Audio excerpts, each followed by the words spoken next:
Bimbingan dan Konseling FKIP UNS.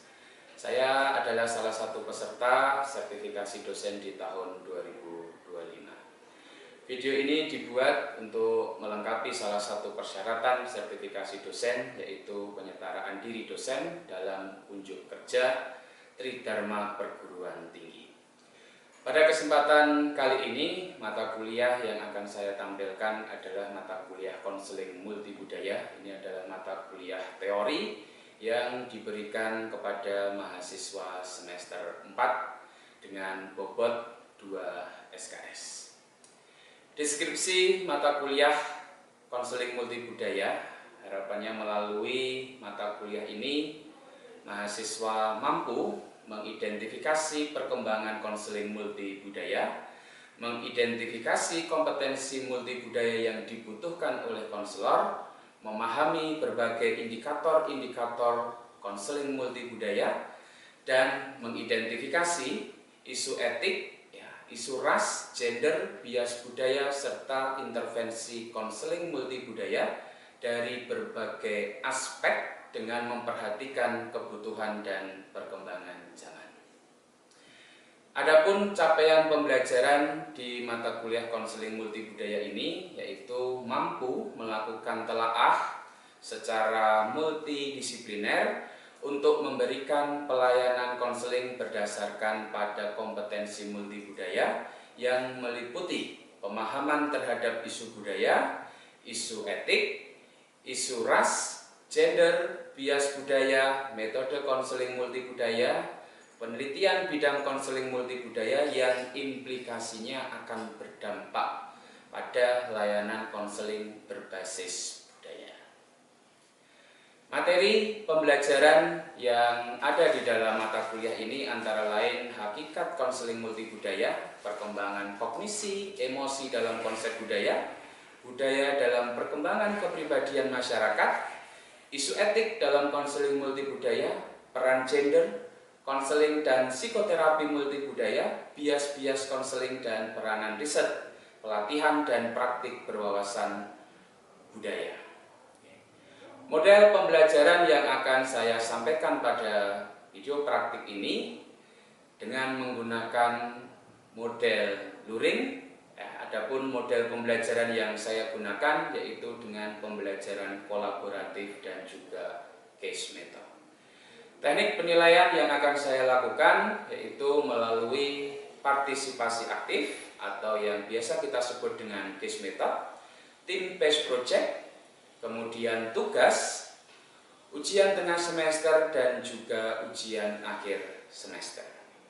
Berikut adalah video pembelajaran yang saya buat berdasarkan deskripsi mata kuliah yang sudah saya sampaikan. Selamat menyaksikan, semoga berkenan. Baik, selamat pagi teman-teman semuanya. Buka kuliah kita pada pagi hari ini. Bismillahirrahmanirrahim. Assalamualaikum warahmatullahi wabarakatuh. Waalaikumsalam warahmatullahi wabarakatuh. Selamat pagi, salam sejahtera untuk kita semua.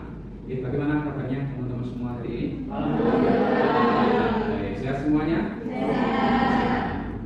Baik teman-teman semuanya, alhamdulillah pada kesempatan pagi hari ini kita bisa bertemu melanjutkan perkuliahan kita di mata kuliah konseling multibudaya. Pada hari ini kita sudah memasuki pertemuan di minggu yang kelima. Di topik yang kelima hari ini, materi yang akan kita bahas adalah terkait dengan budaya dalam perkembangan kepribadian masyarakat. Jadi, sebelum perkuliahan pagi hari ini kita mulai, marilah kita berdoa menurut agama dan kepercayaan kita masing-masing. Berdoa dipersilakan. Selesai? Baik, semangat hari ini teman-teman semuanya. Ini adalah materi baru dan mudah-mudahan nanti bisa memberikan gambaran dan juga wawasan pada teman-teman semua terkait dengan bagaimana suatu budaya itu berpengaruh terhadap kepribadian seseorang. Banyak penelitian di berbagai jurnal yang mengatakan bahwa setiap individu, setiap siswa yang nanti akan teman-teman tangani di sekolah, kan ini teman-teman sebagai calon konselor tentunya akan menangani berbagai permasalahan siswa yang ada di sekolah. Nah, dari beberapa jurnal yang pernah saya baca mengatakan bahwa setiap individu, setiap siswa itu adalah produk dari sebuah budaya. Jadi kalau di kelas ini ada 23 mahasiswa, saya bisa mengatakan 23 mahasiswa yang ada di ruangan ini adalah produk dari 23 budaya. Setuju nggak? Setuju. Ya, kita bisa melihat bagaimana budaya itu tidak serta-merta budaya dalam bentuk barang, tidak serta-merta dalam bentuk wujud, tetapi budaya itu bisa kita artikan sebagai suatu nilai. Betul ya? Suatu nilai, suatu norma, suatu cara pandang yang itu mempengaruhi tingkah laku atau perilaku individu. Nah, kira-kira perilaku, apakah hanya perilaku yang dipengaruhi oleh budaya? Tidak. Kognisi dipengaruhi nggak oleh budaya? Kognisi tentunya dipengaruhi oleh adanya budaya. Kemudian yang kedua, emosi kira-kira dipengaruhi nggak dengan budaya? Ya.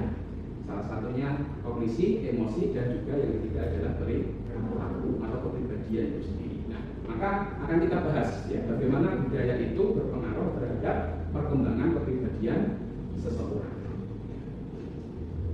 Ada 3 pokok bahasan yang akan kita bahas pada hari ini. Yang pertama adalah terkait dengan bagaimana budaya ya, dalam perkembangan kepribadian. Yang kedua adalah hubungan kepribadian dengan budaya, dan yang ketiga adalah budaya dan kesehatan mental. Ya, ini sama ya karena urgensi kesehatan mental saat ini terjadi pergeseran. Ya. Orang-orang sekarang melihat kesehatan mental itu sebagai sesuatu yang penting, betul nggak?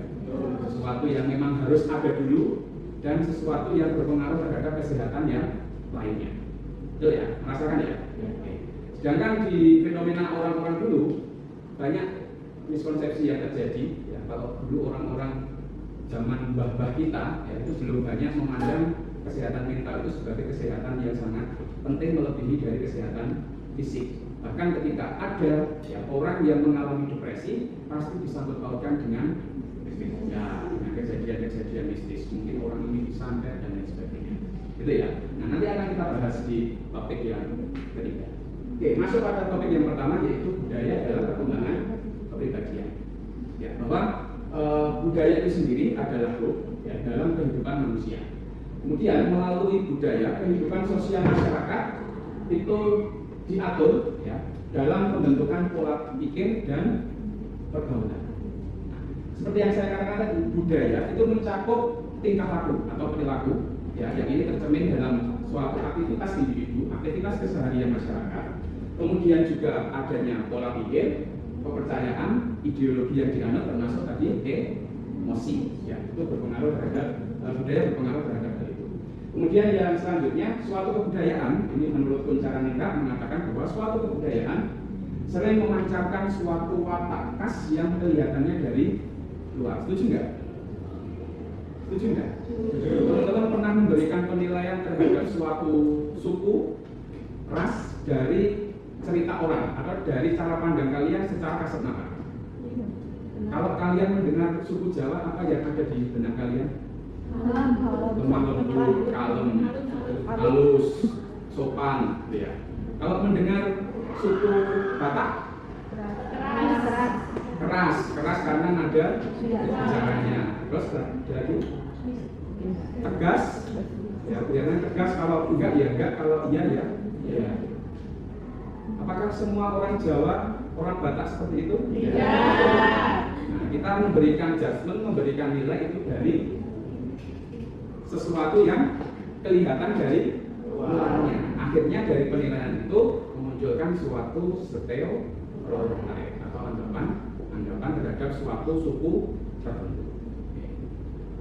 Nah, yang berikutnya adalah tipe budaya. Ya, tipe budaya yang mempengaruhi kebudayaan. Artinya begini, bahwa masyarakat di sekitar kita itu dipengaruhi oleh budaya-budaya yang ada di dalamnya.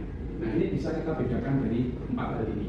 Ya, dari budaya kedaerahannya, cara hidupnya, kelas sosial dan profesi, bahkan sampai pada agama. Ya. Kita bedah satu persatu. Yang pertama adalah budaya kedaerahan. Ya, setiap suku, selain suku apa? Kebudayaan gitu ya. Setiap suku, setiap kebudayaan pasti memiliki kepribadian yang berbeda-beda.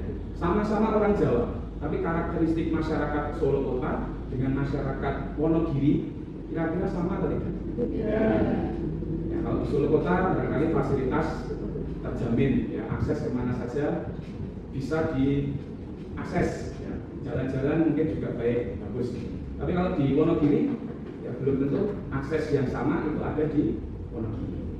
Kemudian contoh-contoh yang lain, ya, mungkin budaya Jawa dengan budaya Madura dengan budaya Batak itu cara ritual, cara perayaan terhadap kebudayaan itu juga berbeda. Cara menikah saja, ya. Mungkin kalau suku yang lain harus ada uang panen itu ya, harus ibaratnya harus membeli si cewek atau si perempuannya, ibaratnya kan gitu. Tapi kalau di Jawa mungkin cukup dengan lamaran, ya kan? Gitu ya. Nah itu tugas perkembangan yang nanti akan teman-teman semua lalui setelah kuliah.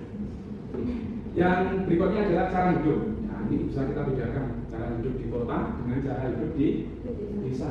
Maka ada anggapan kalau anak desa itu lebih punya kemandirian, ya kan?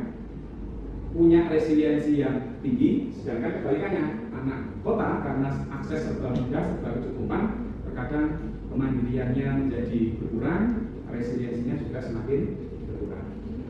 Kemudian yang ketiga adalah kelas sosial dan profesi. Ini kalau di desa terasa sekali. Ya, ada pengelompokan, ada perbedaan pandangan di masing-masing kelas. Nah, setiap kelas sosial itu memposisikan dirinya masing-masing.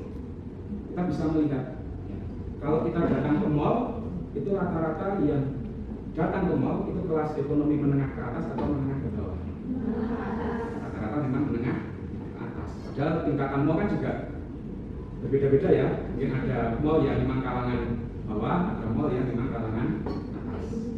Oke. Kemudian yang terakhir adalah agama. Ya. Ada kalau di Indonesia, ya ini agak sensitif. Ya terkadang agama itu bisa menjadikan konflik, ya, karena adanya mayoritas dan minoritas. Yang berikutnya, topik kedua yaitu hubungan kepribadian dengan kebudayaan. Castillo mengatakan bahwa perkembangan kepribadian merupakan hasil dari interaksi antara faktor bawaan dan faktor lingkungan. Jadi perkembangan budaya itu bisa bersifat hereditas, ya, atau bersifat biologis, cara mudahnya seperti itu, bisa juga dipengaruhi oleh adanya faktor lingkungan. Kepribadian adalah pola perilaku, tata krama, pemikiran, motif, dan juga emosi yang khas yang memberikan karakter pada individu. Termasuk tadi, teman-teman bisa menilai masyarakat Jawa, suku Jawa itu identik dengan lemah lembut karena perilakunya, karena yang ditunjukkan seperti itu. Orang Batak dinilai oleh teman-teman sebagai orang yang tegas, orang yang kasar, karena termanifestasi di dalam perilakunya. Nah, hubungan antara kepribadian dan budaya ini dapat dipengaruhi oleh adanya nilai-nilai budaya, norma, aturan, peran gender, bahasa, dan lain sebagainya. Jadi ini adalah beberapa faktor yang mempengaruhi hubungan antara kepribadian dengan budaya. Nah, yang berikutnya adalah contoh, ya, bagaimana budaya mempengaruhi kepribadian seseorang. Teman-teman pernah merasakan ini? Pernah merasakan hal yang saya tuliskan di sini?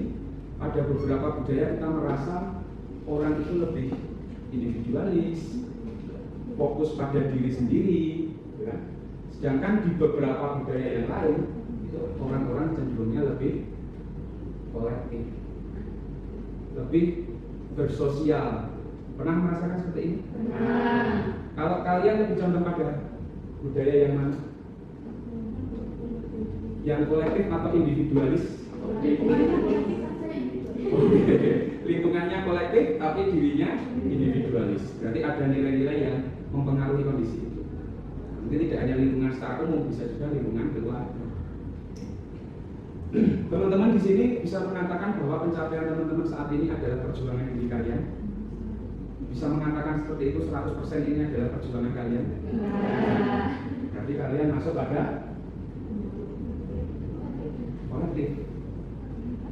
Bahwa kalian merasa kesuksesan kalian saat ini tidak melulu itu adalah hasil kerja keras kalian. Bisa jadi itu adalah doa-doa orang tua kalian. Itu peran dari keluarga, orang-orang terdekat kalian. Berbeda halnya dengan masyarakat barat. Barangkali masyarakat barat seperti Amerika, dia bisa mengatakan bahwa pencapaian saya saat ini itu karena usaha saya sendiri. Karena mereka tipenya adalah tipe yang individualis. Mereka fokus pada diri mereka fokus pada pencapaian mereka. Yang berikutnya, pernah merasakan ini? Di beberapa budaya orang lebih terbuka dan ekspresif, sedangkan di budaya orang lain orang lebih tertutup dan pendiam. Merasakan? Rasakan. Ya, mungkin yang membedakan bagaimana masyarakat Solo dengan masyarakat Surabaya ketika marah. Beda nggak? Beda. Orang Solo kalau tidak suka dengan seseorang gimana? Iya. Ya, dia mengamati, senyum, bahkan bisa senyum. Gitu kan. Tapi di belakang bagaimana? Menusuk nggak? Menusuk ya? Iya. Berbeda nggak dengan orang Surabaya? Kalau dia tidak suka pada seseorang, apa yang dilakukan oleh orang Surabaya? Ya. Kalau tidak suka langsung disampaikan, langsung dimaki. Gitu. Tapi setelah itu sudah selesai, permasalahannya selesai. Tapi kalau dengan orang Jawa, khususnya di Solo, permasalahan kecil pun kadang menjadi besar. Karena tadi, kan orang Jawa ada istilah ngalik, ngadok, ya. Terus sebagai ada upaya untuk membuktikan, gitu kan. Ada upaya untuk balas dendam. Itu kan karakternya. Maka budaya barang bentuk wujud ya dari orang Jawa khususnya di Solo dalam bentuk belangkon itu bendelnya tidak di depan tapi bendelnya di belakang. Itu sebagai lambang bahwa karakteristik masyarakat Jawa itu seperti itu. Merasakan contoh yang ketiga, di beberapa budaya orang lebih kompetitif, lebih agresif, sedangkan di budaya lain orang lebih kooperatif, lebih damai. Merasakan? Pernah ke Bali? Belum pernah. Nah, masyarakat Bali itu padahal dikenal masyarakat yang slow living. Oh, Solo juga ya? Solo slow living, gaya hidupnya tapi UMR-nya tidak. Ya, jadi orang-orang Bali itu memang mereka menjual budaya. Ya. Mereka hidup dari budaya yang ada di Bali. Maka mereka lebih cenderung slow living. Barangkali ini contoh budaya mempengaruhi kepribadian. Barangkali nanti ada yang ingin bertanya terlebih dahulu, silahkan. Ya, silahkan Mbak Vicky. Sebelumnya terima kasih atas kesempatannya Pak. Saya ingin bertanya tentang tadi kan disampaikan Bapak Adi bahwa tentang pergeseran kesehatan mental Bapak di era sekarang. Nah, dengan adanya pergeseran kesehatan mental di era sekarang itu sebenarnya lebih cenderung membawa dampak positif atau malah sebaliknya? Oke, baik. Pertanyaan yang baik dari Mbak Vicky. Ya, tadi saya menyinggung terkait dengan bagaimana kesehatan mental itu berpengaruh terhadap budaya seseorang. Saya mengatakan bahwa di era saat ini anak-anak saat ini khususnya Gen Z ya, Gen Z ataupun Gen Alpha sekarang aware terhadap adanya kesehatan mental dibandingkan generasi-generasi sebelumnya. Oke, secara perkembangan kita melihat bahwa perubahan teknologi saat ini itu berkembangnya sangat pesat dan terkadang perkembangan teknologi itu di luar prediksi kita sebagai manusia. Ya, kita tidak pernah membayangkan pesan makanan harus bisa melalui Gojek, ya. Pergi kemana saja tidak perlu repot-repot beli tiket ke stasiun, tidak perlu repot-repot beli tiket di terminal dan sebagainya, cukup hanya dengan menggunakan. Nah, di kecepatan teknologi yang seperti ini ternyata menimbulkan kekhawatiran pada diri individu. Nah, maka tidak heran kalau anak-anak generasi sekarang itu cenderungnya adalah overthinking. Dia punya ketakutan terhadap adanya kecemasan masa depan mereka, cemas tidak mendapatkan pekerjaan, cemas tidak sukses dan sebagainya. Akhirnya banyak dari mereka yang mulai memikirkan ternyata dampak dari perkembangan teknologi itu ternyata juga berpengaruh terhadap kesehatan mentalnya. Maka dengan perkembangan zaman yang seperti ini, kalau saya melihat justru itu menjadi sesuatu yang positif. Justru akan bahaya ketika dengan perkembangan teknologi yang begitu pesat, manusia atau individu itu tidak siap dengan mental mereka. Ya, suatu ketika nanti mereka digulung oleh perkembangan teknologi, bisa terjadi perubahan psikis.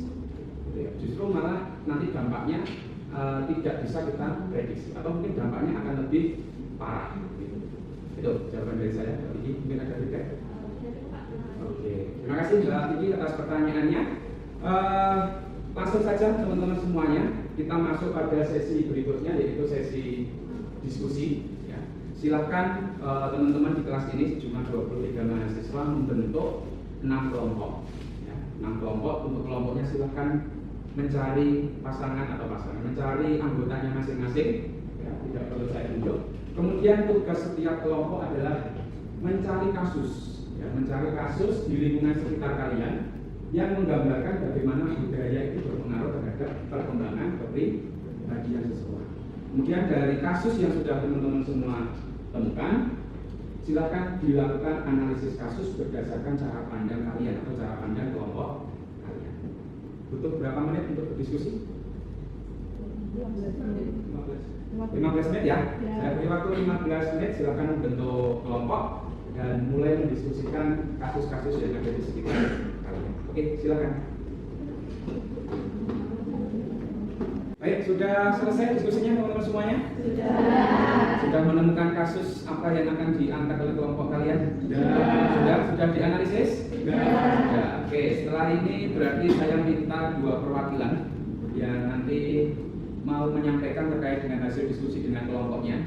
Kira-kira kelompok berapa atau siapa yang ingin menyampaikan hasil diskusi di kelompoknya? Silakan. Oke, yang pertama Mbak Rilin. Yang kedua siapa? Oke, yang kedua Mbak Atta. Oke, kita mulai dari Mbak Rilin terlebih dahulu. Silakan Mbak Rilin. Oke, baik, terima kasih Pak Adi atas kesempatannya untuk teman-teman yang ingin menyampaikan hasil diskusi dari kelompok kami. Jadi kami mendiskusikan salah satu budaya yang terjadi di sekitar kita di wilayah Indonesia, khususnya kalau di sekitar kita itu ya budaya Jawa konservatif, yaitu budaya patriarki.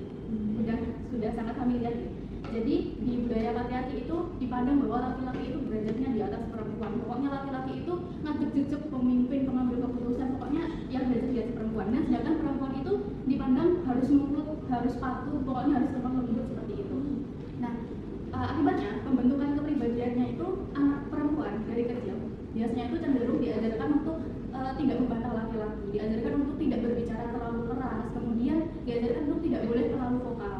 Nah, ditanamkan juga bahwa tugas perempuan itu nanti kalau sudah dewasa itu cuma tugas domestik, cuma harus rumah gitu. Nah, akibatnya kalau sudah tumbuh remaja, kalau sudah dewasa, perempuan itu jadi takut untuk berpendapat, terus jadi rendah diri, terus nggak bisa mengambil keputusan sendiri, kemudian jadi takut untuk berambisi, padahal bisa jadi isi kepalanya itu berbeda, bisa jadi isi kepalanya itu cerdas kayak gitu. Nah, kepribadian juga menyebabkan masalah di misal pas remaja, pas sekolah, jadi menghambat kegiatan belajar, terus habis itu menghambat pergaulan, ambisinya dibatasi bahwa karena udah ada di logical orientasinya dia adalah nanti kalau aku udah dewasa aku cuma ngurus rumah kayak gitu. Nah, kemudian dari tentang kelompok kami, masalah ini bukan hanya soal individu ya, tapi dari akar budaya juga itu kayaknya perlu sedikit dikritisi karena kalau lingkungannya tetap menjunjung tinggi patriarki, maka perempuan-perempuan kayak yang dijelasin tadi kepribadian kayak tadi itu akan terus ada di survival mode. Jadi kayak bahkan berisiko memunculkan kecemasan, depresi, bahkan hilangnya jati diri kayak gitu. Jadi itu alis dari kelompok kami. Oke, baik. Beri tepuk tangan untuk analisis yang keren terkait dengan budaya patriarki ini muncul di budaya-budaya masyarakat Jawa. Ya, kita kalau melihat masyarakat atau orang-orang Jawa kan identik dengan weling-weling ataupun petuah-petuah zaman dulu. Ya, maka sangat kental sekali budaya patriarki ini bagi masyarakat Jawa. Ya, untuk perempuan itu cukup di dapur, memasak, mengurus rumah tangga, mengurus suami gitu. Walaupun sekarang fenomenanya juga sudah mulai bergeser kan ya. Mulai banyak wanita karir, mulai banyak wanita-wanita yang mungkin secara finansial lebih sukses ya dibandingkan pria. Ya, tetapi budaya-budaya ini ternyata juga masih mengakar di beberapa daerah. Oke, tepuk tangan buat Mbak. Berikutnya Mbak Atta. Silakan Mbak Atta. Oke, silakan Mbak Atta, kelompok 1 silakan bisa disampaikan hasil analisisnya. Oke, baik, mohon izin ya Pak Adi dan juga teman-teman. Di sini kelompok saya telah berdiskusi terkait dengan fenomena yang ada mungkin yang sedang tren. Mungkin teman-teman tahu nggak meme anomali? Kayak balerina Cina. Oh, ya, seperti itu ya. Itu ternyata membawa itu ternyata membentuk budaya di kalangan generasi alpha. Jadi generasi alpha itu generasi yang lahir di rentang tahun 2013 ke atas seperti itu. Dan kenapa ini bisa menjadi budaya? Karena karakteristik dari Gen Alpha sendiri itu generasi yang lahir di era digitalisasi yang sangat cepat. Jadi fenomena ini sangat merajalela di kalangan Gen Alpha seperti itu. Kan ada saya juga. Iya. Dan akibatnya ini membentuk suatu fenomena di bawah namanya brain rot, yaitu pembusukan otak ya kalau di secara harfiahnya. Tetapi bisa dimaknai itu penurunan kognitif. Jadi kognitif otaknya turun karena apa? Karena di dalam di dalam pertumbuhan anak seperti itu, ketika anak itu mengonsumsi tayangan yang tidak logis, yang tidak real, itu maka akan berdampak pada penurunan kognitif otaknya begitu. Maka banyak juga fenomena mungkin anak yang sudah memasuki usia sekolah tapi belum bisa membaca, seperti itu, dan belum bisa motorik, kasar motorik harusnya belum terbentuk sempurna itu karena fenomena seperti itu. Oke, terima kasih Mbak atas analisis yang cermat dari kelompok 1. Tepuk tangan mengkaji fenomena terkait dengan name anomali. Sekarang ini kecenderungannya tren-tren di TikTok itu selalu booming ya, nampaknya ya.